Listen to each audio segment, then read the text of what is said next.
Hello there, Ray here. We got a brand new Java snapshot today. That is 25W17A, and this will be for the next upcoming full release of version, or probably 1.21.6. As Minecraft's coming out with smaller drops rather than saving up a bunch of features and putting it out as a big update. Now, all these dot versions can be very confusing compared to before, when there used to be kind of big numbers like 1.10, 1.5, 1.18, which I'm personally not a big fan of, but we're also getting our change where we're having our snapshots for Java Edition on Tuesdays instead of Wednesdays. But on the poll that I did in my post tab on my YouTube channel, I actually asked you guys, what do you guys think of this change? And it was actually pretty curious to see that the majority of you guys didn't care if it was Wednesday or Tuesday, with the second biggest group being people that weren't even aware that this change was even implemented into the game. But let's take a look at what changes the snapshot comes with. The locator bar at the bottom of the screen is now in the default snapshot rather than having to turn on the experimental snapshots related to it.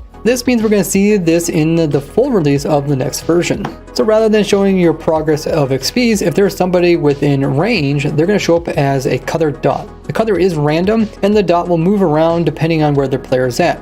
Notice that once the player moves off my screen, it is no longer visible. So if it's not visible, and if I go ahead and crank up FOV, you notice that it doesn't actually make it reappear on screen. This is because you can only view players if they're within the 120-degree range of the player's view.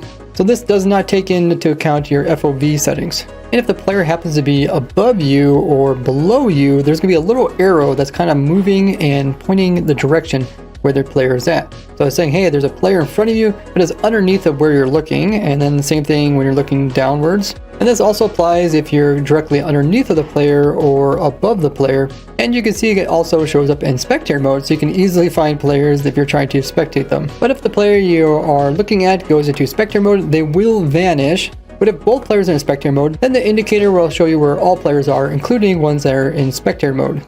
Now there's a few ways you can hide yourself if you don't want someone to find you on the locator bar. You can put on any of the different types of skulls or heads that are inside of the game of Minecraft, and that will make you just completely vanish from the bar. Or if you put on a jack-o'-lantern head, this will also help with that. Or you could just crouch, which will also make your name tag vanish if you're behind blocks, which also makes a lot of sense. Or if you just give yourself the invisibility effect, then you won't have to worry about showing up on the bar. But if you do not like this feature, you don't have to worry about it in single player as never show up, but in multiplayer, there's always an option to turn off with game rules, which is called locator bar, and by default it's set to true. You can set this to false, and now it will never show players on the locator bar, and instead your XPs will show up.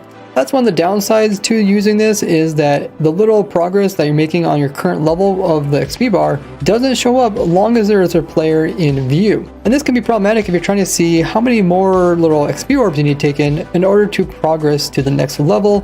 Maybe you need to enchant something and just need a few more XPs, and now you can't really see that. But if you take in any XPs, then the bar is going to switch over from acting like a locator bar to acting like a XP bar. And only about 5 seconds after you got your last XP orb into the bar will it then convert back into a locator bar. It seems they did this way so that there's not too much clutter on the screen if they added a whole new bar to the bottom there. But what do you think? Do you think they should came in with a second bar in order to showcase this locator thing? And do you think the XP being hidden is going to be problematic? Now this locator bar can be applied to any entity in the game, so you can make the locator bar like point to the nearest mob or something if you're trying to make like a mini game map. And this is all done using the waypoint, which you can do to even modify the color of certain players' little dots. So I can change the color to something else. Let's go with yellow. And now you see it shows up as being yellow. And you can also use this command to list out all the different players that are online, and you can see which color they show up. And you can even click them to teleport directly to their location. Now it seems the way they set this locator bar up is that it won't be kind of exploited by players' clients. So people shouldn't be able to use this to like find you if you are actually hidden. And I'm sure if there's any bugs that are related to that, they'll try to get rid of those so that people don't feel like they're being stalked if they are taking the appropriate actions in order to be hidden. And as the player moves away from you, the little dot's going to get faded out.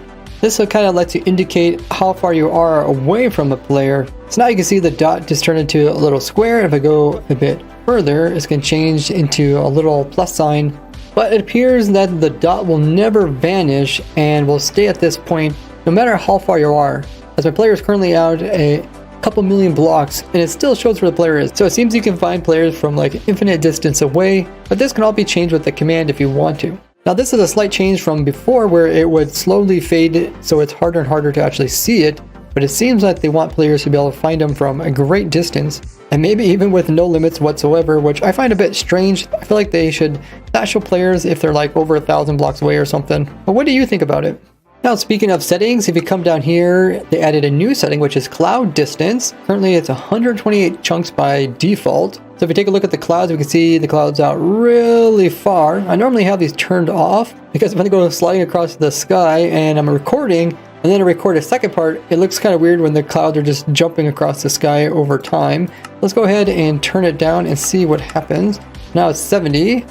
Looks like maybe you can't just see as far.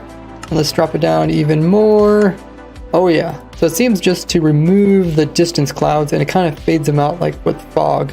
And if we go all the way down to 2 chunks, I don't see any clouds above me, but I guess there's still a possibility of a cloud being there. They also made Happy Gas smarter so that when they pathfind, they'll avoid dangerous blocks that could kill them or damage them. You can also now use dispensers to put on the harnesses automatically onto Happy Gas, similar to using dispensers to put on saddles onto mobs like horses. But it doesn't seem that using shears on them will work and remove them, which would normally work if you would manually do it. Now last snapshot, we weren't able to shift click leads onto boats with chests because this would just make us access the actual contents of the chest. So now if you want to access them, you can go inside it and then open up your inventory in order to check them out, or shift click without a lead in your hand. And many other bugs were fixed this snapshot. Most of them have to do with things not looking quite right and removing some problems that cause crashes.